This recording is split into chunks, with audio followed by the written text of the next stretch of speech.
But if you look at the bottom symbol right here, this particular symbol is known as a hexagram.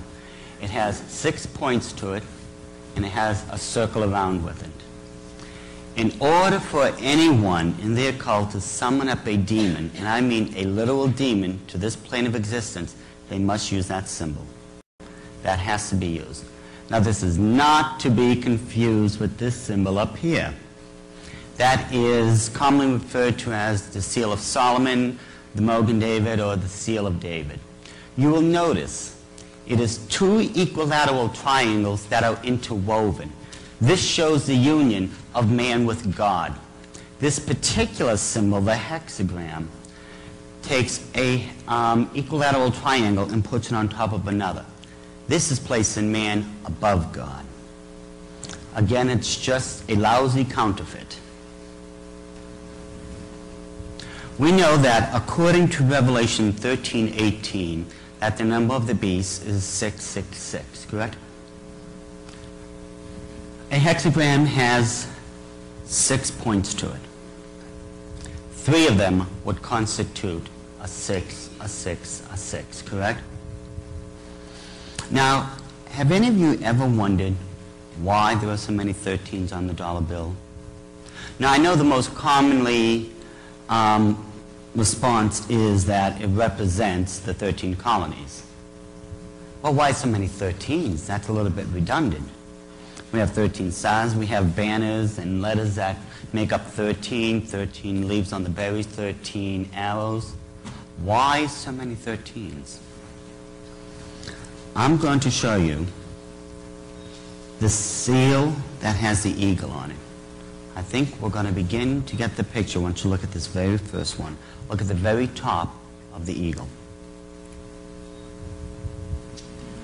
You will notice there is a hexagram sitting right above it. You can look as close as you wish on your dollar bill. These are simple laser blow-ups. This is a known, defined geometric symbol. It is known as a hexagram because geometry has assigned the meaning to its shape. You'll notice there is a star inside each of the points, and the 28 guidelines form the circle. Your first 6. Here is why there are so many 13s on the dollar bill. If we play connect the dots, the hexagram once again is shown. 13 stars, and you follow the outline now of the star itself. Straight down to the 13 arrows, to the 13 olive branch, and they connect. Straight through and across the stars through the 13 lettered banner. 6 and 7 here makes 13. Notice a point right down here where you're supposed to connect it. And if you notice, the seal already comes with the circle.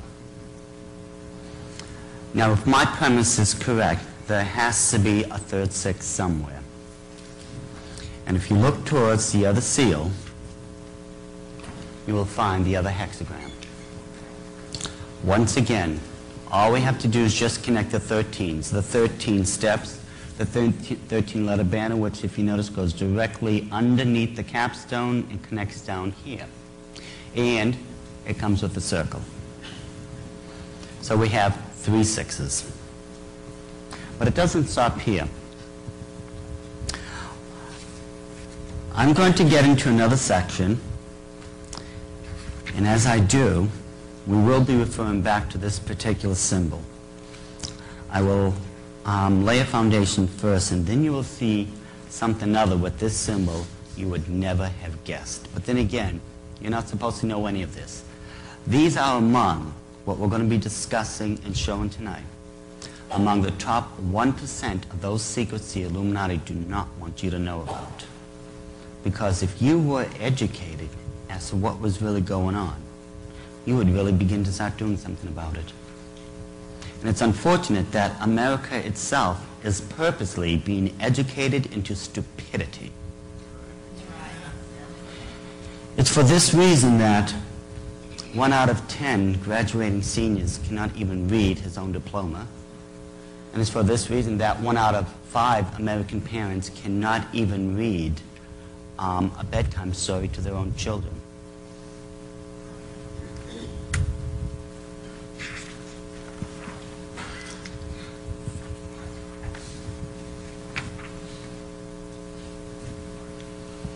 The gentleman at the top of the screen is General Albert Pike.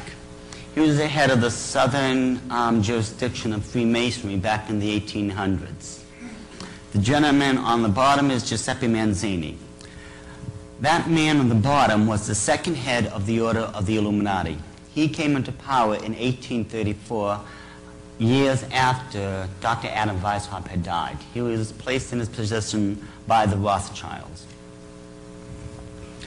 This man was another occult genius. Albert Pike himself was really a true genius in all definition. He could read, write, and fluently speak 16 ancient languages. He is also responsible for writing what is considered a classic in the Masonic world. That book is known as Morals and Dogmas. It is 861 pages worth of occult literature. I'll tell you right now, if it wasn't for the fact that I was in the Illuminati for 20 years, and now I've been out for almost 18, if it wasn't for all those years, I would never be able to open that book and read it. It takes that much in-depth occult training to understand what the book is really saying. In that particular book, let me tell you right now, there are 2 versions of it. There's what's known as the exoteric, and then there's what's known as the esoteric. The exoteric book, anyone is allowed to pick up. Now the esoteric book, which is ESO as opposed to EXO, the esoteric one, when you open the book up, it will say that this is the esoteric version of Morals and Dogmas, and upon the death of the recipient, the book is supposed to be returned back to the lodge. I still have mine. Oh, I'll return it eventually. But in the back of the book, they have a particular glossary. This glossary must be almost 200 years old, 200 pages long. I can do with that glossary in just a couple of days what no one could do in a couple of months. This is why it's the esoteric version. You can look up the Illuminati in it, Satan, Lucifer being God, and all that.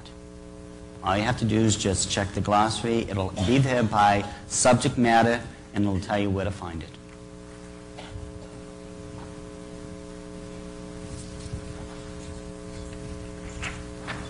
How many people know this map? This is the original map of 1790 of Washington, D.C. And when I look at some of these old materials, I really get a laugh. I mean, you notice over here, someone couldn't spell Potomac correctly, so they had to cross out the W. Up here, someone accidentally put the Congressional House where the Capitol was supposed to be. It's going to be somewhere around here. So they just crossed that out and scratched in Capitol. Even back then, just as today, they were having educational problems.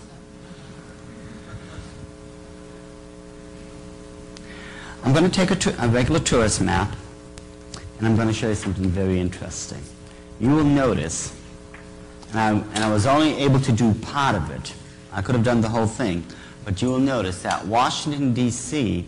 is laid out in an occult symbolic pattern. These are all symbols that can be found in the occult world. The set over here are from the Masonic occult religion. The ones over there is from the Illuminati one. Now, if you notice this one in particular, looks like a satanic stick figure, doesn't it? And it's a good thing it's made up of streets, because this is about the best I could draw anyways. All these are, where these lines are nothing but roads, and they connect to certain monuments. Over here is the Jefferson Memorial, the White House, the Washington Monument, the Capitol. Where the left horn is would be the Supreme Court. On the right-hand side would be the Library of Congress. But if you notice, those are roads.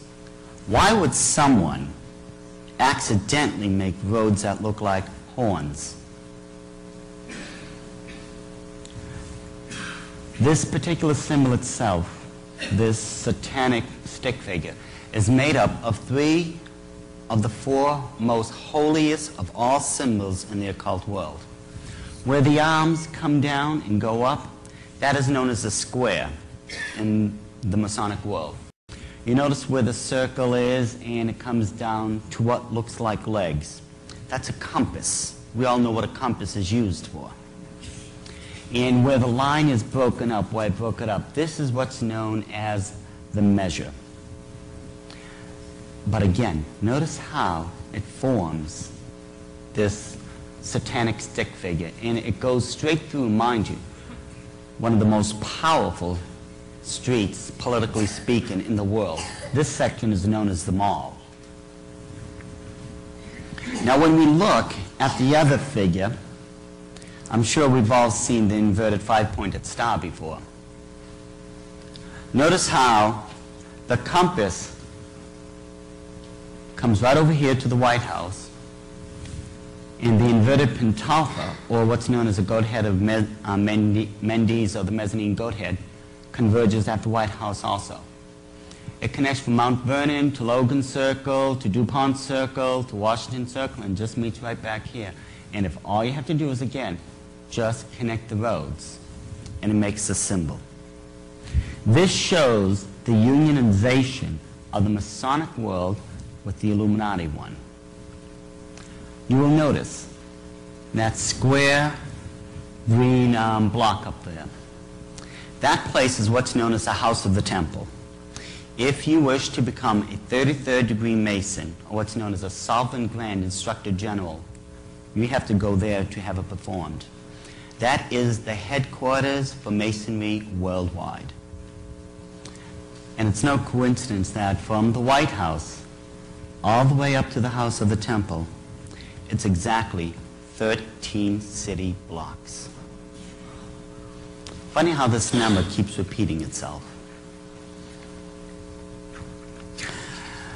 Now just to show you this will work with any tourist map, I have another one here that I'd like you to take a look at. It's nothing special. Once again, it's just a regular tourist map.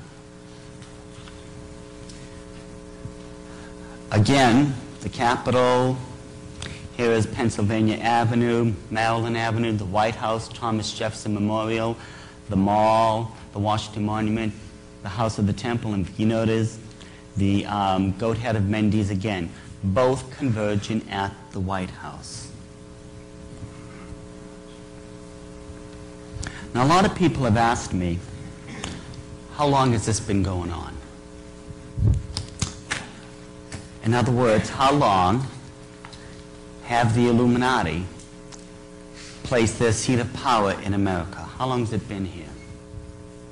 When we take a look, once again, at the original map of Washington, D.C., you will notice the symbols are right there. This is the map of 1790. You will notice the Masonic symbols, which make up the satanic figure, the inverted pentalpha, and 13 blocks away already from the White House to the House of the Temple, 13 city blocks. It was already there. When they first designed Washington, D.C., they had laid it out to where it would form these occult patterns. I think by now it becomes apparent that this can't be an accident, especially when we consider that these are known occult symbols. Now, one last piece of proof I would like to demonstrate to you before we get into this even deeper. If you recall the pyramid that's on the back of the dollar bill, correct?